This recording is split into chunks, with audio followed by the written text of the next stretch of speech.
دوستو، تاریخ اور لوک داستانوں کے دائرے میں ایک ایسی کہانی ہے جو اس کا نام لینے کی ہمت کرنے والوں کی ریڑھ کی ہڈی کو کانپ دیتی ہے۔ خونی مریم کی کہانی اندھیرے اور خوف کا ایک تماشا اپنی ٹھنڈی سرگوشیوں اور پریشان کن منظر کے ساتھ نسلوں کو پریشان کر رہی ہے۔ اپنے آپ کو سنبھالیں، کیونکہ آپ ایک ایسی دنیا میں داخل ہونے والے ہیں جہاں آئینہ راز رکھتا ہے اور حقیقت اور توہم پرستی کے درمیان کی لکیر دھندلا جاتی ہے۔ بہت پہلے 16ویں صدی میں ایک ملکہ رہتی تھی جو ہمیشہ کے لیے خونی مریم کے نام سے جانی جاتی تھی۔ میری ٹیوڈر کی پیدائش ہوئی۔ وہ کنگ ہنری ہشتم اور اس کی پہلی بیوی کیتھرین آف آراگون کی بیٹی تھی۔ مذہبی جھگڑوں کے ہنگامہ خیز دور میں پرورش پانے والی مریم کی زندگی اس کے والد کے بدلتے ہوئے اتحاد اور ایک مرد وارث پیدا کرنے کے ان کے عزم سے تشکیل پائی۔ مریم کا اقتدار کا راستہ چیلنجوں سے بھرا ہوا تھا۔ جب اس کے والد نے این بولین سے شادی کرنے کے لیے کیتھرین سے اپنی شادی کو منسوخ کرنے کا مطالبہ کیا تو church of England Roman Catholic church سے الگ ہو گیا۔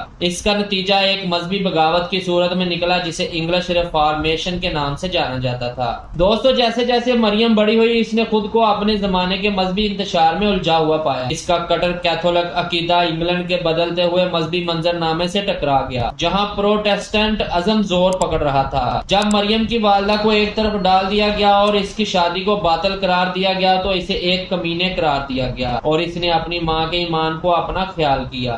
اس کے والد کی موت کے بعد مریم کا سوتیلا بھائی ایڈورڈ فور تخت پر چڑھ گیا۔ اس کے دور حکومت نے ریاستی مذہب کے طور پر پروٹسٹنٹ ازم کے قیام کو دیکھا جس نے کیتھولک مریم کو شدید پریشان کیا۔ تاہم ایڈورڈ کے ابتدائی انتقال پر مریم نے تخت پر دوبارہ دعویٰ کرنے کے اپنے موقع سے فائدہ اٹھاتے ہوئے کیتھولک مذہب کو بحال کرنے اور انگلینڈ کو رومن کیتھولک چرچ کے دائرے میں واپس لانے کا عہد کیا۔ دوستو، ملکہ کے طور پر مریم کے دور کو کیتھولک طریقوں کو بحال کرنے کی ان کی پرجوش کوششوں سے نشان زد کیا گیا تھا۔ اس نے بعد کے سالوں میں اسے بلڈی میری کا اعزاز حاصل کیا۔ یہ ٹائٹل محض اس کے مذہبی جوش کی وجہ سے نہیں تھا بلکہ اس نے پروٹسٹنٹ ازم کو دبانے کے لیے کیے گئے سخت اقدامات کی وجہ سے حاصل کیا تھا۔ اسپین کے کٹر کیتھولک فلپ II کے ساتھ اس کی شادی نے اس کی مقبولیت کو مزید تنگ کر دیا۔ مریم کی حکمرانی کے تحت پروٹسٹنٹ اختلاف کرنے والوں کو ظلم و ستم کا نشانہ بنایا گیا اور بہت سے لوگوں کو ان کے عقائد کی وجہ سے داؤ پر لگا دیا گیا۔ ان وحشیانہ کارروائیوں نے اس کی میراث پر ایک انمٹ نشان چھوڑا اور اس کا نام دہشت اور ظلم کا مترادف بن گیا۔ دوستو، وقت گزرنے کے ساتھ مریم کی صحت گر گئی اور اس کی حکومت ختم ہو گئی۔ 1558 میں اس کی موت نے مذہبی جھگڑوں اور سیاسی چال بازیوں سے بھرے دور کے اختتام کو نشان زد کیا۔ اس کی سوتیلی بہن الزبتھ اول کے دور نے استحکام کا ایک نیا دور شروع کیا اور الزبتھ دور کا قیام عمل میں لایا۔